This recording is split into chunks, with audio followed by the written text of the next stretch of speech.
Tinututukan naman ng Project NOAA ang pagpapalakas sa flood forecasting at disaster prevention. Kasunod na rin yan ng mga pagbaha nitong nagdaang linggo dahil sa mga nagdaang bagyo at habagat. Samantala, tuloy naman ang tulong ng DSWD sa mga apektado ng masamang panahon. Si Rachel Beltran, nakatutok. Mahigit 1.2 billion pesos na ang naipamamahaging tulong ng Department of Social Welfare and Development para sa mga naapektuhan ng sama ng panahon nitong mga nagdaang linggo. Ayon kay DSWD spokesperson Assistant Secretary Irene Dumlao, 1.9 million na ang naipamamahaging family food packs.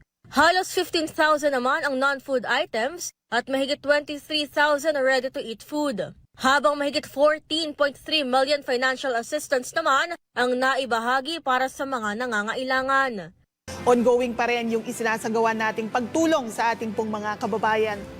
And at present, ang national stockpile po natin ng mga family food packs nasa mahigit 3.6 million pa po yan, preposition sa iba't ibang warehouses ng DSWD.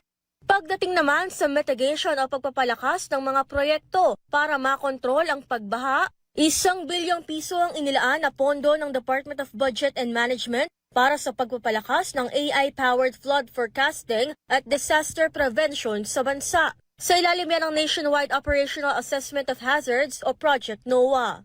Ayon kay Project NOAA Executive Director Dr. Mahar Lagmay, ilalaan ang mahigit kalahati ng pondo para sa kanilang instrumento tulad ng LiDAR drones o Light Detection and Ranging Mapping. Para ito sa state universities and colleges kung saan makukuha ng drones ang detalyadong hugis ng kalupaan para ma-update ang mga hazard maps. Susubukan namin tumulong doon sa ating mga national government agencies, sa mga local government units, para hindi lang yung baha ang tinitignan natin, hindi lang yung ulan, kung ano ang impact nito sa mga komunidad.